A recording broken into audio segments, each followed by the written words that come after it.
দাম বেড়ে গেলেও ভোক্তাদের জন্য সমস্যা, আবার দাম কমে গেলে যদি সেটা তার উৎপাদন খরচের চাইতে কম হয় তাহলে কিন্তু কৃষকদের জন্য তারা আগ্রহ হারায় ফেলবে, তখন আর কেউ লস করে তার কেউ ফসল করবে না।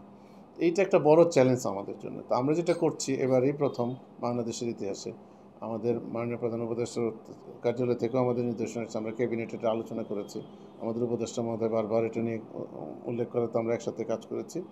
আমাদেরকে ক্যাবিনেট থেকে একটা কমিটি করে দেওয়া হয়েছিল, আমার সভাপতিত্বে আমাদের অর্থ সচিব, বাণিজ্য সচিব এবং খাদ্য সচিব মিলে আমরা একটা 4 সচিব মিলে আমাদের একটা কমিটি ছিল। সেই কমিটি মিলে আমরা দেখলাম যে আলুর যে দাম এবার এত কমে গেছে, তাহলে এটা কী ধরনের মানে আসলে আমাদের সরকারিভাবে আমরা কী ধরনের কার্যক্রম হাতে নিতে পারি যাতে কৃষকদের কিছুটা হলেও লাভবান হতে পারে। তো সব দিক বিবেচনা করে আমরা অনেক কিছু ভেবে আসলে সিদ্ধান্ত নিয়েছি যে ঠিক আছে, আমরা যেটা করব, আমরা কোল্ড স্টোরেজের যারা মালিক সমিতি আছেন তাদের সাথে আমরা কথা বলেছি, কৃষক পর্যায়ে কথা বলেছি, বিভিন্ন রকমের আলোচনার প্রেক্ষিতে। RICL TMX, যুগের পর যুগ স্থাপনা থাকে মজবুত।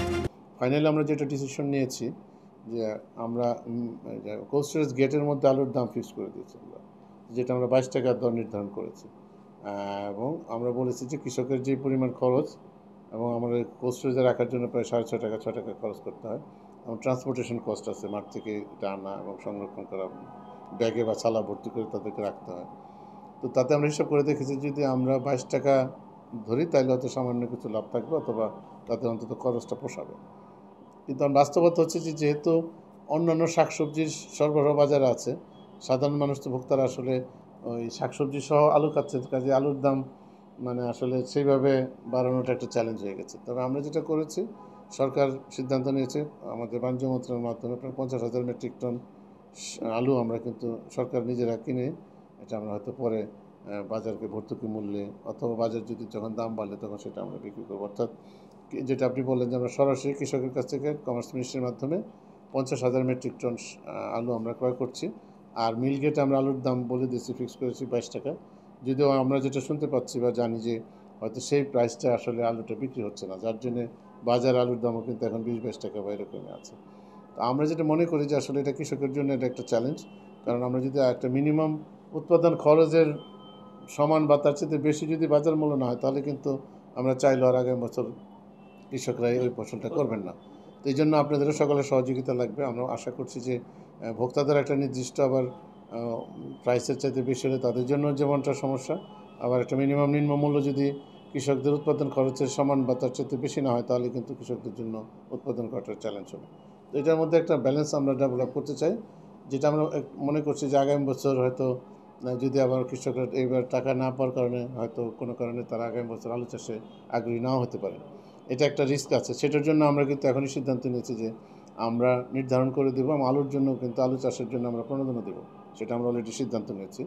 আমরা গতবারের চাইতে অনেক বেশি আলু বীজ সরবরাহ করব, এবং আমাদের সার প্লাস আলুর যে তাদের চাষাবাদের জন্য যে খরচ সেটা আমরা দেবো কৃষকদেরকে, সেটা আমরা প্রণোদনা দেবো, যাতে করে আগামী বছর মানুষ যাতে মানে আগ্রহ না হারায় ফেলে।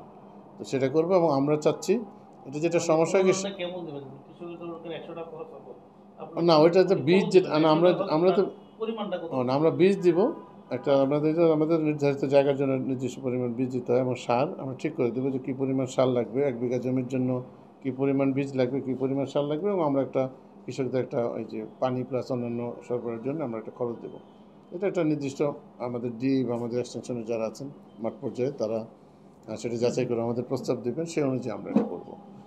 তো এইটা আমরা চাচ্ছি, এবং এটা হইলে ইনশাল্লাহ আশা করি যে আমরা আলুর যে সরবরাহ সেটাও নিশ্চিত করতে পারবো। আমরা চাচ্ছি সরবরাহের সাথে চাহিদার একটা মানে একটা সমন্বয় লাগবে।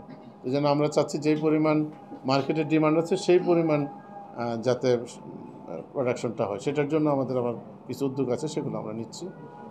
এখন আশা করি যে এগুলো সমন্বিত প্রয়াসে যদি আমরা কাজগুলো করতে পারি, তাহলে হয়তো ইনশাল্লাহ কৃষকরাও ক্ষতিগ্রস্ত হবেন না, লাভবান হবেন, এবং ভোক্তারাও একটা ন্যায্য মূল্যে বা একটা রিজনেবল প্রাইসে আমাদের